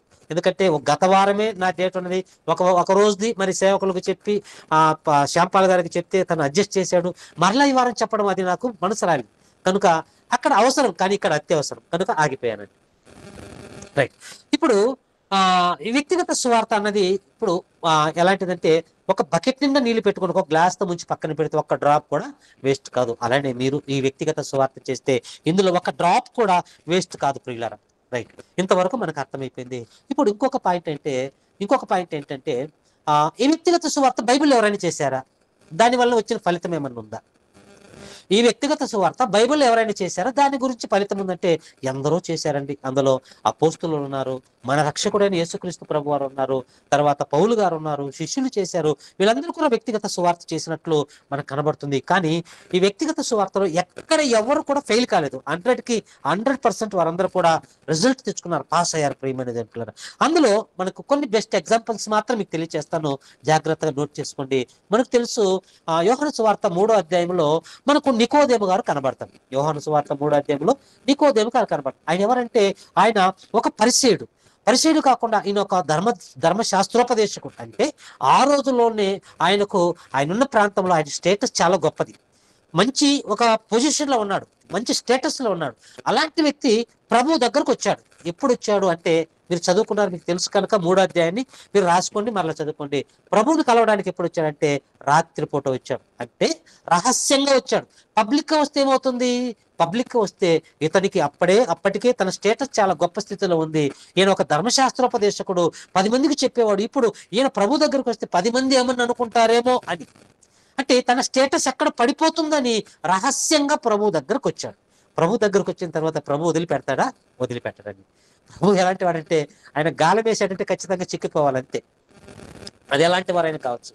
కనుక ఇప్పుడు ఈ నికోదేము గారికి వ్యక్తిగత సువార్త ఎంతగానో ప్రకటించాడు. ఇదిగోనైనా బాప్తిసం తీసుకోవాలి. ఈ బాప్తిసం అంటే ఏంటంటే, ఇదిగో ఒక వ్యక్తి ఆత్మ మూలంగాను నీటి మూలంగా జన్మించాలి, అప్పుడు పరలోక రాజ్యానికి చేరుతారు, లేకపోతే చారరు అన్నప్పుడు ఆ వ్యక్తికి అర్థం కాదు. నికోదేముకి, అయ్యో నేను ఇప్పుడు వృద్ధాప్యంలో ఉన్నాను, నేను మరలా తల్లి గర్భంలోనికి వెళ్ళి నేను ఎలా బయటకు వచ్చి మరలా నేను ఆ జన్మను మళ్ళీ ఎలా పొందుకోవాలని తను కొంచెం డిస్టర్బెన్స్గా ఉంటాడు. కానీ తనకు మరలా అర్థమయ్యే రీతిలో ప్రభు చెప్తాడు. చెప్పిన తర్వాత అవన్నీ కూడా జరిగిపోతాయి. ఇప్పుడు ప్రభు నికోదేము గారికి వ్యక్తిగత సువార్త చేశాడు. చేసిన తర్వాత కొంతకాలానికి యేసుక్రీస్తు ప్రభువారు మరణిస్తారు. యేసుక్రీస్తు ప్రభువారు మరణించిన తర్వాత ఇప్పుడు ఏ వ్యక్తి అయితే రహస్యంగా వచ్చాడు, ఏ వ్యక్తి అయితే ఒక వేషధారిగా వచ్చాడు, నికోదేము వేషధారిగా వచ్చాడా? అవును. ఒక వేషధారిగా రహస్యంగా వచ్చిన ఈ నికోదేము ప్రభు చనిపోయిన తర్వాత కల్వరి శిలువలో ఆయన వేలాడుతుంటే ఈ వ్యక్తి ఏం చేశాడంటే బహిరంగంగా వెళ్ళాడు. బహిరంగంగా వెళ్ళాడు. అక్కడ అధికారుల దగ్గర పర్మిషన్ తీసుకున్నాడు, సుగంధ ద్రవ్యాలు తీసుకున్నాడు. ఆ పార్థివ దేహాన్ని పాతి పెట్టడానికి అతను, అరిమత, యేసేపు వీళ్ళందరూ పడ్డ కష్టం అని తెలుసు. అంటే రహస్యంగా వచ్చిన వ్యక్తి కావచ్చు, కానీ ప్రభు వ్యక్తిగత సువార్త చేసిన తర్వాత బహిరంగంగా అతడు ప్రభువుని గురించి చెప్పాడు. ప్రభు యొక్క పార్థివ దేహాన్ని తీసుకువెళ్ళి ఆయన సమాధి చేసినట్లు మనం చూస్తూ ఉన్నాం ప్రియులారా. కానీ ఇతడు వేషధారే కావచ్చు, వ్యక్తిగత సువార్త ద్వారా మారిన గొప్ప భక్తుడే అని ప్రియమైన దేవుని పిల్లరా. అది మరి ఆ వ్యక్తిగత సువార్త ద్వారా వచ్చే ఫలితం. అలానే మనందరికీ తెలుసు ప్రియులారా, సమరయ స్త్రీ వెంటనే తెలిసిన ఎగ్జాంపుల్సే, కానీ మరొకసారి మనం గుర్తు చేసుకున్నాం. ఇప్పుడు సమరయ స్త్రీ మనకు తెలుసు ఎక్కడ ఉంటుందంటే, అది సుకార్ అనే ఊరు, యాకోబు బావి దగ్గర మంచి మధ్యాహ్న సమయంలో ఆమె నీళ్ళకి రావడం, అక్కడ ప్రభు వెళ్ళడము, ప్రభు వెళ్ళిన తర్వాత నాకు దాహానికి ఇమ్మన్న తర్వాత ఆమె, అయ్యో మేము మీకు మాకు సాంగత్యం లేదు, అంటరాని వారము, అసలు మీతో మేము ఎలా సాంగత్యం చేయాలి అన్న ఈ మాటలన్నీ కూడా మనకు తెలుసు. అంటే 3వ అధ్యాయంలో యోహాను సువార్త 3వ అధ్యాయంలో నికోదేము గారి యొక్క పర్సనల్ ఇవాంజలిజం, ప్రభు పర్సనల్ ఇవాంజలిజం నికోదేము గారితో చేస్తారు. ఇక్కడ పర్సనల్ ఇవాంజలిజం ఎవరితో చేస్తారంటే సమరయ స్త్రీతో చేస్తారు. అలా చేస్తూ మాట్లాడుతూ అప్పటికే శిష్యులు భోజనం కరికి వెళ్ళిపోయిన తర్వాత అప్పుడు ప్రభు అంటాడు, అమ్మా ఇప్పుడు నీకు 5 మంది భర్తలు అనగానే, నాకు భర్త లేరు అనగానే, ఇప్పుడు ఉన్నవాడు 6వ భర్త అనగానే ఆయన గుండె 6 అంగుళాల కిందికి జారిపోతుంది, భయపడిపోతుంది, వణికిపోతుంది. అయ్యో నేను చేసిన తప్పులు నా దగ్గర చెప్పాడంటే ఈయన మనిషి కాదు, ఈయన మానవుడు కాదు, ఈయన నిజంగా దేవుడు కుమారుడని విశ్వసిస్తుంది. నా గురించి చెప్పాడు కనుక ఇక నేను ఖచ్చితంగా మారాలనుకుంటుంది. వెంటనే తన పాపాలు అక్కడనే మరి మార్పు చెంది వెంటనే తన పాపాలు చెప్పిన ఆ ప్రభు గురించి చెప్పడానికి తన గ్రామంలోకి వెళ్తుంది. అప్పటికే ఆమెకు ఉన్న పేరంటే క్యారెక్టర్లెస్ స్త్రీ, సమరయ స్త్రీ అని పేరు రాశారు. కానీ ఆ పేరు కూడా పరిశుద్ధాత్మ దేవుడు ఎందుకు ఇష్టపడలేదేమో అనుకుంటున్నాను నేను రాయడానికి. కానీ నిజంగా సమరయ స్త్రీకి హ్యాట్స్ అప్ అండి. ఇప్పుడు ఆమె మారు మనస్సు పొంది, అదే యాకోబు దగ్గర మారు మనస్సు పొంది తన గ్రామములో అంటే తన పరిస్థితి ఎలాంటిది మనకు తెలుసు కదా, అలాంటి స్త్రీ తన గ్రామంలోకి వెళ్ళి, ఇదిగో నా తప్పులు చెప్పిన ఒక వ్యక్తి నా ముందున్నాడు, అక్కడ ఉన్నాడు, రండి మీ అందరికి పరిచయం చేస్తానన్నాడు. ఈరోజు మనం వెళ్ళి మన బంధువుల దగ్గర, ఇప్పుడు నేను మా శ్యాంపాల్ బ్రదర్ ఉన్నారండి, బ్రదర్ను పలానా తప్పు చేసావని తనకు చెప్పాను అనుకోండి, ఆ వ్యక్తి వెళ్ళి, ఇదిగో ప్రసాద్ అన్న నా తప్పు నీ చేసిన తప్పు నాకు చెప్పాడు అని మీ ముందుకు వచ్చి చెప్పగలడా? పోనీ నేను చేసిన తప్పు నేను వచ్చి మీ ముందుకు వచ్చి చెప్పగలనా? లేదండి, మనం చెప్పలేం. మనము ఏమంటారు, ఈ త్యాగం మనం చేయలేం. కానీ ఆ సమరయ స్త్రీ చేసిందండి, త్యాగం చేసింది, తన తప్పులు తాను ఒప్పుకున్నది. అయ్యో నేను చేసిన తప్పులు పలానా వ్యక్తి వచ్చి చెప్పాడు అనేసరికి గ్రామమే మొత్తం అందరూ కూడా తరలి వచ్చారు. అక్కడ ప్రభు ఆ వ్యక్తిగత సువార్త ద్వారా గ్రామం తరలి వచ్చి అక్కడ 2 రోజులు పబ్లిక్ మీటింగ్ జరిగాయి. ఆ పబ్లిక్ మీటింగ్ లో స్పీకర్ ఎవరంటే ద లార్డ్ జీసస్ క్రైస్ట్. అంటే వ్యక్తిగత సువార్త ద్వారా ఫలితం వచ్చిందంటే ఫలితం వచ్చింది. అలానే 3వ వ్యక్తిగా మనకు తెలుసు, ఇప్పుడు ఒక వ్యక్తి వేషధారిగా వచ్చాడు, ఆ వ్యక్తి వ్యక్తిగత సువార్త ద్వారా మంచి ఫలితాన్ని పొందుకున్నట్లుగా మనం చూసాం. ఈ స్త్రీ ఎవరంటే ఒక వేశ్య ఈమె కూడా మారేట్లు మనం చూస్తున్నాం ప్రియమైన దేవులారా. ఇంకొక వ్యక్తి ఎవరంటే అన్యాయస్తుడు, అన్యాయస్తుడు అనగానే ఎరుకు పట్టణంలో ఉంటున్నటువంటి మనకు తెలుసు జక్కయ్య గారు. అన్యాయస్తుడు అంటే ఆయన మరి అనేక మందికి డబ్బులు ఇచ్చి ఆ వడ్డీ, మరి చక్రవడ్డీ, ఆ బారు వడ్డీ రకరకాలు ఉంటాయి కదా, వడ్డీతో మనుషుని పీల్చేవాడు ప్రియమనే దేవుని పిల్లరా, అందుకే అన్యాయస్తుడు అన్నాడు. అలాంటి వ్యక్తి ఇప్పుడు ప్రభు అదే గ్రామానికి వచ్చాడు. ఈయన కూడా ప్రభువుని చూడాలనుకున్న తర్వాత మరి తను పొట్టివాడు కనుక కనబడ్డాడు, చెట్టు ఎక్కాడు. చెట్టు ఎక్కిన తర్వాత ప్రభు వచ్చాడు. ప్రభు వచ్చి అక్కడ నిలబడి, జక్కయ్య కిందికి దిగు, నేడు నేను నీ ఇంట ఉండవలసి వచ్చింది, నేడు నీ ఇంటికి రక్షణ వచ్చింది. ఇదేనా అక్కడ జరిగిన ప్రసంగం? అతను వ్యక్తిగతంగా పిలుచుకున్న తర్వాత నువ్వేంటి ఇంతమందికి ఇన్ని అప్పులు ఇచ్చావంట, ఇంత ఆ రక్తాన్ని పిండేస్తున్నావంట, ఇవేమి మాట్లాడలేదండి. వ్యక్తిగత సువార్తలో ప్రభు అతనితో మాట్లాడినప్పుడు, నేడు నీ ఇంటికి రక్షణ వచ్చింది, నేడు నేను నీ ఇంట ఉండవలసి వచ్చింది, అంతేనండి. ఈ వ్యక్తి అతను మారిపోయాడా? ఎంత మారిపోయాడంటే తనకున్న యావదాస్తిని కూడా మరలా ఇవ్వడానికి ఆయన సిద్ధపడ్డాడండి. అంత ఇవ్వడానికి సిద్ధపడ్డాడు. అంత మాత్రమే కదా, ప్రభు అంటాడు, నీవు కూడా అబ్రహాము కుమారుడివే. అబ్రహాం కుమారుడు అంటే అబ్రహాం గారి గురించి మనకు తెలుసు కదా, ఆయన ఎంత త్యాగం చేశాడు తెలుసు. అలా ఈ వ్యక్తి కూడా మారాడంటే ఎంతగా మారడానికి కారణం ఏంటంటే వ్యక్తిగత సువార్త ప్రియమనేది అంటున్నారు. వ్యక్తిగత సువార్త ద్వారా ఒక వేషధారి మారాడు, ఒక వేశ్య మారింది, ఒక అన్యాయస్తుడు మారాడు. ఇలా చెప్పుకుంటూ పోతే ఎంతో మంది మరి మారినట్లు మనం చూస్తాం ప్రియమైన దేవుని పిల్లరా. అలానే యేసుక్రీస్తు తర్వాత మరి 12 మంది శిష్యుల యొక్క మరి సువార్త ప్రభంజనం స్టార్ట్ అవుతుంది. అందులో మొట్టమొదటిగా ఆంద్రేయ గారు ఎవరి శిష్యుడు అంటే ప్రారంభంలో బాప్తిస్మిచ్చి యోహాను గారి శిష్యుడు. మీ అందరికి తెలుసు. మీరు యోహాను సువార్త 1వ అధ్యాయం మీరు చదువుకుంటే అక్కడ ఉంటుంది. కనుక బాప్తిస్మిచ్చి యోహాను గారికి శిష్యుడు ఆంద్రేయ గారు అయితే, ఇప్పుడు ఆ బాప్తిస్మిచ్చి యోహాను గారు అని ఏమంటాడంటే, ఆయన బాప్తిస్మ ఇచ్చేటప్పుడు కూడా, ఇదిగో నాకంటే నా వెనుక వచ్చేవాడు నాకంటే చాలా శక్తివంతుడు, ఆయన చెప్పులు వారు ఇప్పటికైనా నేను పనికిరాను అంటాడు ప్రియమైన. ఇవన్నీ మాటలు విన్న తర్వాత ఆంద్రేయ గారికి బలి పెరిగిపోతుంది. ఈయన ఇంత గొప్పవాడైతే ఈయన వెనక వచ్చాడు ఇంకా శక్తిమంతుడంట. ఆయన ఎవరో ఆయన చూడాలనుకున్నాడు. ఆయన ఎవరంటే ప్రభు. ఆ ప్రభువును చూడాలనుకున్నాడు. ప్రభు అడ్రస్ కనుక్కున్నాడు. ప్రభు దగ్గరికి వెళ్ళాడు, ప్రభుతో మాట్లాడాడు. ప్రభుతో మాట్లాడిన తర్వాత ప్రభువుని అంత తెలుసుకున్న తర్వాత ఇప్పుడు ఆ ప్రభు ఆంద్రేయ గారితో మాట్లాడిన తర్వాత ఆంద్రేయ తన ఇంటికి వచ్చాడు. తన ఇంటికి వచ్చాడు. ఇప్పుడు ఆంద్రేయ వాళ్ళ అన్న ఎవరంటే పీటర్ గారు. మనకు తెలుసు, పేతురు గారు. ఆంద్రేయ తమ్ముడు, పేతురు గారు అన్న. ఇప్పుడు ఆంద్రేయ గారు ప్రభుని తెలుసుకున్నాడు, ప్రభుని పరిచయం చేసుకున్నాడు. ఇప్పుడు ప్రభు ద్వారా ఆయన రక్షణ మాటలు విన్న తర్వాత ఆ రక్షణ సువార్త విన్న తర్వాత ఇంటికి వచ్చి ఇప్పుడు తన అన్నయ్యన పేతురు గారిని చూస్తున్నాడు. యోహాను సువార్త 1వ అధ్యాయం 40 నుంచి 42 వచనాలు మీరు చూడగలిగితే, యోహాను సువార్త John gospel chapter 1 verses 40 to 40 40 నుంచి 42 వచనాలు మనం చూడగలిగితే, యోహాను సువార్త 1వ అధ్యాయము 40 నుంచి 42 వచనం మనం చూడగలిగితే, యోహాను మాట విని ఆయనను వెంబడించిన ఇద్దరిలో ఒకడు సీమోను, పేతురు యొక్క సహోదరుడు ఆంద్రేయ. ఇతడు మొదట తన సహోదరుడైన సీమోనును చూచి అంటే పేతురు గారిని చూచాడట. ఎలా చూచాడు? ఇలా కిందికి పైకి చూస్తున్నాడు. ఎందుకు చూస్తున్నాడు? సీమోను చూచి. ఆ చూచి అన్న పదాన్ని మీరు అండర్లైన్ చేసుకోండి. చూచి అన్న పదాన్ని పరిశుద్ధాత్మ దేవుడు ఒక క్లారిటీగా అక్కడ ఇస్తున్నాడు. చూచి అంటే పేతురు గారిని అంతకుముందు ఆంద్రేయ గారు చూడలేదా? అన్నే కదా, అన్నం చూడకపోవటం ఏంటి?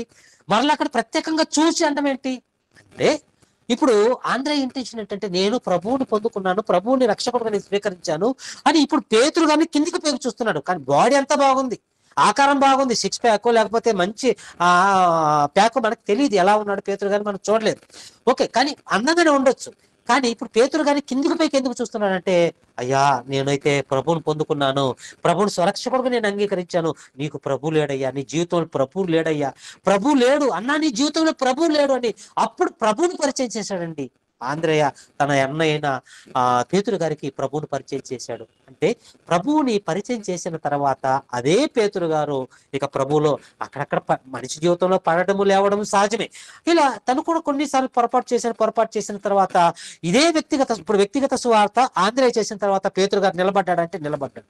నిలబడిన తర్వాత ఈ పేతురు గారు యేసుక్రీస్తు ప్రభువారు చనిపోయి ఆయన 40 రోజులు వారితో పాటు ఉండి తిరిగి పరదేశికి వెళ్ళిపోయిన తర్వాత పెంతెకొస్తు పండుగ దినాన్న ఆయన మరి యెరూషలేములో సువార్త ప్రకటిస్తే ఎంతమంది మారారంటే అక్షరాల 3000 మంది బాప్తిసం తీసుకున్నట్లు మనం చూస్తుంటామండి. అంటే వ్యక్తిగత సువార్త ద్వారా ఎంత గొప్పగా మరి ఫలితం వచ్చిందో మనకు కనబడుతుంది ప్రియమైన దేవుని పిల్లరా. అక్కడి నుంచి క్రీస్తు ప్రభంజనం అన్నది స్టార్ట్ అయ్యేట్లు మనం చూస్తాం ప్రియులారా. తర్వాత ఆంద్రేయ గారు వ్యక్తిగత సువార్త పేతురు గారికి చేస్తే అది ఫెయిల్ కాలేదు. తర్వాత పేతురు గారు వ్యక్తిగత సువార్త ఎంతగా చేస్తే అది కూడా ఫెయిల్ కాలేదు. తర్వాత మనం చూస్తే ఫిలిప్ గారు ఎవరికి 12 మంది శిష్యుల్లో ఉన్న ఫిలిప్ గారు ఎవరికి సువార్త ప్రకటించారంటే మనకు తెలుసు, ఐథియోపియా దేశం నుంచి వస్తున్న ఆర్థిక మంత్రి. బైబిల్ చదువుతున్నాడు, యెషయా గ్రంథం చదువుతున్నాడు, తనకు అర్థం కాలేదు. అర్థం కాకపోయేసరికి అక్కడికి వెళ్తాడు, వ్యక్తిగతంగా తనతో మాట్లాడుతూ, నువ్వు ఏం చదువుతున్నావు, నీకు అర్థమవుతుంది అన్నప్పుడు, అర్థం కాలేదు, నాకు చెప్తే కదా అర్థమయ్యేది అన్నప్పుడు, అప్పుడు నువ్వు చదువుతున్నంత ఇది ఎవరి గురించే కాదు, ప్రభువు గురించే అని చెప్పేసరికి వెంటనే ఆ ఆర్థిక మంత్రి అంటే ఆయన పోస్ట్ ఒకసారి ఆలోచించేయండి ప్రియమనేది అంటున్నారు. అలాంటి గొప్ప వ్యక్తి, ఆ గొప్ప పొజిషన్ లో ఉన్న వ్యక్తి కూడా ఈ ఫిలిప్ గారు సువార్త వ్యక్తిగతంగా అదే రథంలో కూర్చొని వెళుతూ సువార్త ప్రకటిస్తే ఆయన అన్నమాట, నాకు ఇప్పుడే బాప్తిస్మం ఇవ్వడానికి నీకేమన్నా ఆటంకమా అంటాడు ప్రియులారా. అంటే వ్యక్తిగత సువార్త ద్వారా ఇదిగో ఆయన యెరూషలేము దేవాలయానికి ఆరాధించడానికి వచ్చాడు. వెళ్ళేటప్పుడు ఎలా వెళ్ళాడంటే ప్రభువుని ధరించుకొని వెళ్ళాడు. అంటే వ్యక్తిగత సువార్త ద్వారా ఒక ఐథియోపియాలో ఉన్న ఒక ఆర్థిక మంత్రి మరి రక్షింపబడ్డాడు. కనుక వ్యక్తిగత సువార్త ఎక్కడ ఫెయిల్ కాలేదు. వీళ్ళ తర్వాత ఇంకా చెప్పుకుంటూ పోతే మనకు సమయం సరిపోదు కనుక ఇప్పుడు ఇలా వ్యక్తిగత సువార్త ద్వారా పౌలు గారు కూడా ఎంతో వ్యక్తిగత సువార్త ప్రకటించినట్లు మనకు తెలుసు. ఒకానొక సందర్భంలో ఆయన్ని భయంకరంగా ఆ యుకోనియా మరి అంత్యోకయ ప్రజలు భయంకరంగా కొట్టి ఆయన్ని ఈడ్చి పడేస్తారు. తర్వాత ఒకానొక సందర్భంలో ఆయన్ని జైల్లో వేస్తారు. జైల్లో వేసినప్పుడు కూడా జైల్లో కూడా పౌలు శీల ఏం చేస్తారంటే చక్కగా పాటలు పాడుతూ ఉంటారు, దేవుని స్తుతిస్తూ ఉంటారు. అప్పుడు భయంకరమైన మరి ఆ భూకంపం రావడము, అవన్నీ కూడా సంఖ్యలన్నీ తెగిపోవడము, అప్పుడు ఆ చెరసాల అధికారి కత్తి తీసుకుని తనను తాను చంపేసుకోవడం, ఇవన్నీ కూడా మనం చూస్తాం అపోస్తల కార్యం. ఇప్పుడు అలాంటి సందర్భంలో అయ్యా మేము ఇక్కడే ఉన్నాం, మేము తప్పించుకొని పోలేదు అని చెప్పిన తర్వాత అతను కాస్త ధైర్యంగా వస్తాడు చెరసాల అధికారి. అప్పుడు అతనికి కూడా సువార్త ప్రకటిస్తారు. ఆ రాత్రి సువార్త ప్రకటించిన తర్వాత వెంటనే వాళ్ళ ఇంటికి తీసుకువెళ్తారు. ఇంటికి తీసుకువెళ్ళిన తర్వాత ఇంట్లో వాళ్ళకి సువార్త ప్రకటించిన తర్వాత ఆ రాత్రే ఆ కుటుంబం అంతా కూడా వ్యక్తిగత సువార్త, కుటుంబం అంతా కూడా రక్షణలో కూర్చున్నట్టు మనం చూస్తూ ఉంటాం ప్రియమైన దేవుని.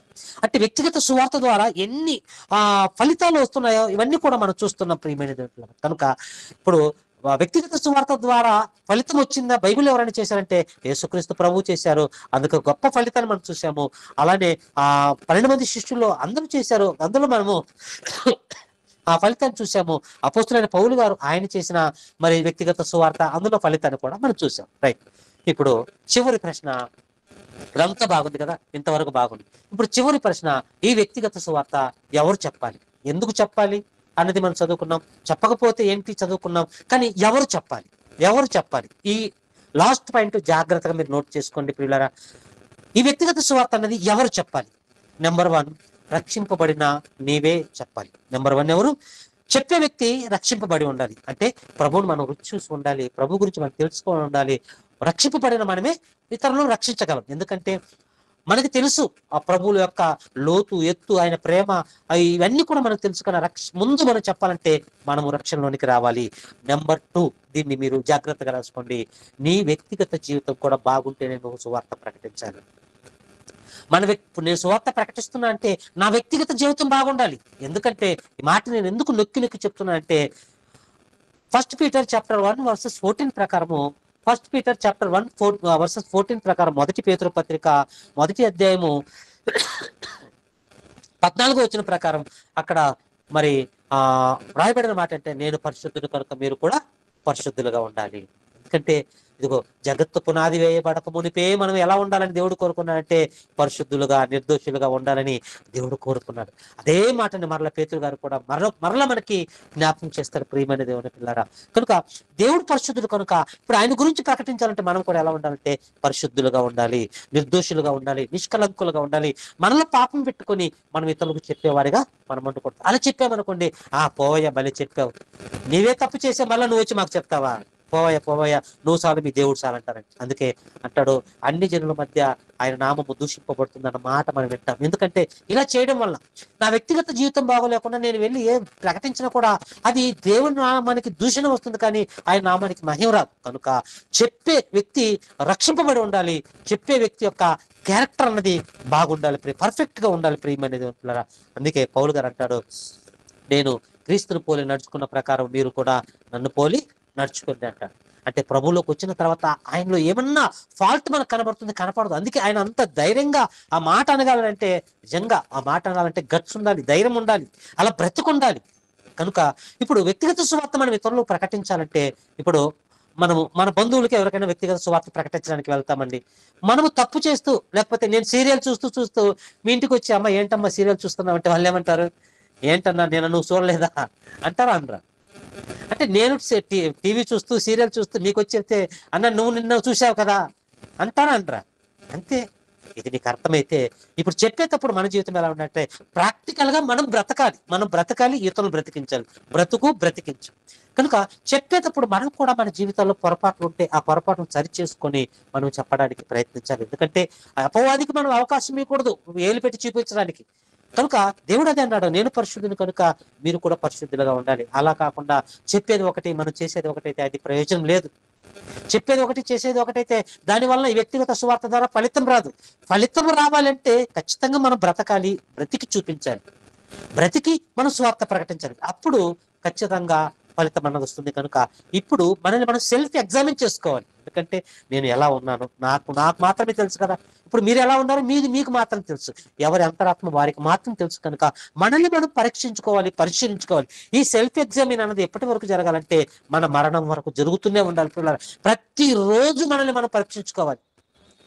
ఎక్కడైనా నా చూపులో పొరపాటు చేశానా, నా ఆలోచనలో పొరపాటు చేశానా, నా నడవడికలో పొరపాటు జరిగిందా, ఇది నేను సరి చేసుకోవాల్సిన ఇంకా ఏమైనా ఉన్నాయా, వాక్యానికి అవిధేయంగా ఇంకెక్కడన్నా బ్రతుకుతున్నానా, దేవునికి ఆయాసకరమైన నాలు ఏమైనా ఉన్నావా అని ఎప్పుడు కూడా మనల్ని మనం పరిశీలించుకుంటూ దేవునికి ఆయాసకరమైన ప్రతి దాన్ని మనం విడిచిపెట్టి దేవుని ఎదుట నిర్దోషులుగా నిందారహితులుగా బ్రతుకుతూ మనం సువార్త ప్రకటించే వారిగా ఉండాలి. ప్రియమైన దేవుని పిల్లగా కనుక మనం చేసేది ఒకటి చెప్పేది ఒకటిగా ఉంటే దానికి ఫలితం అన్నది రాదు. కనుక ఈ వ్యక్తిగత సువార్త అన్నది దేవుడు మనకు ఆజ్ఞగా ఇచ్చాడు. కనుక ఈ ఆజ్ఞని ఖచ్చితంగా మనం అందరం కూడా పాటించాలి. ఈ వ్యక్తిగత సువార్త ద్వారా మనం ఆత్మను రక్షించాలి, నాశనానికి జోగుతున్న వారిని మనం రక్షించాలి. ఈ వ్యక్తిగత సువార్త ద్వారా సంఘ క్షేమాభివృద్ధి అన్నది జరుగుతుంది. ఈ వ్యక్తిగత సువార్త ద్వారా మన యొక్క సెల్ఫ్ ఎగ్జామిన్ అన్నది కూడా జరుగుతుంది. కనుక ఈ పర్సనల్ ఇవాంజలిజం అనేది బెస్ట్ ఇవాంజలిజం. అంటే ఇప్పుడు మనం ముందుగా మాట్లాడుకున్నట్టు ఇదిగో బహిరంగ సువార్తల ద్వారా కొన్ని ఆత్మలు వస్తున్నాయి. అలానే మరి వీధి సువార్త ద్వారా కొంతమంది రక్షణలోనికి నడిపిస్తున్నాము.